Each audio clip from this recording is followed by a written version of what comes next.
Good morning, good afternoon, and good evening, wherever you are in the world. This is Teacher Evelyn saying Mabuhay from Oxford. And today, we are going to be talking about must and have to. These words are actually used when you want to express that there are things that are important to do or necessary. Okay, so they are pretty much similar, but the difference is that must is more on personal. So it is like a self-imposed obligation. So let's say, for example, you are working. So if you are working, you must be on time.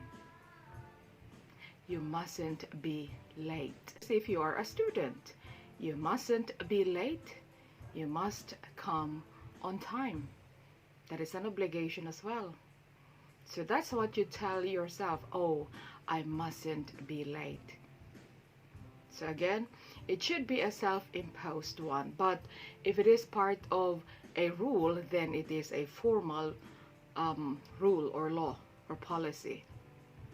And have to is more, of course, on something that is imposed by someone, an authority that actually said this thing is important to be observed. So let's say, for example, if you see a doctor, and of course the doctor will tell you, okay, these are the things that you need to do or you have to do.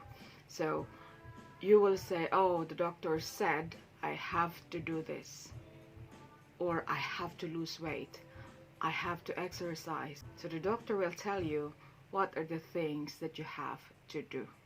So have to comes from authority, or comes from another person who is actually of higher position. Okay, so again, must is more on self-imposed. So it's a personal obligation. Like, for example, you have visitors to come. So you say, oh, I must clean the guest room because there are visitors that will stay there. So I must. It's not I have to, because nobody is telling you to do it. So I must clean the guest rooms for my guests. Okay, so the form is very easy. Your subject, of course, is always there. And then if you're using must, no need to think whether your subject is singular or plural, because it's pretty much the same. So it doesn't really matter whether your subject is singular or plural, it uses must. So she must, we must, I must, you must, and then verb 1 or infinitive. But if you are going to use the have to, then of course you need to think whether your subject is singular or plural. Okay, so if it is many, then you use have. If it is singular, if it is only one, he or she, then you say has to. Okay, so if it is negative, you say you mustn't do this. Oh, I mustn't forget to get milk because it's an important ingredient for our menu. So if someone is not allowed to do something, you say you mustn't do this.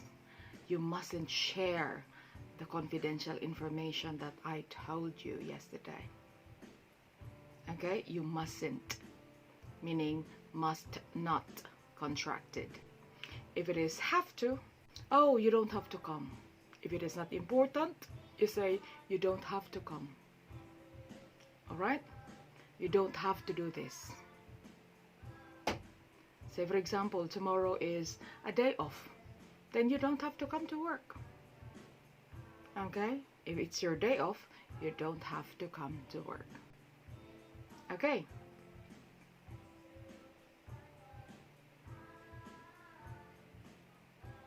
So for questions, you probably can say, what must I do to be forgiven? How much healthy food must I eat? So you've got that question. If you're using the have to, then you say, does she have to do this? Does she have to come to work on time? Does she have to come to work early? Or do you have to be here?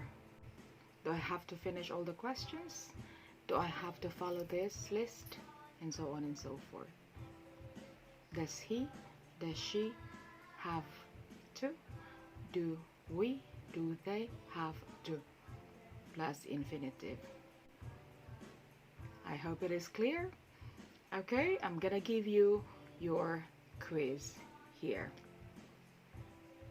You can pause the video if you need to, or if you have to. Okay, it's fine. And your answers are here. So once again, this is Teacher Evelyn saying good morning, good afternoon, and good evening wherever you are in the world. From Oxford, it's sunny today, so ciao and mabuhay!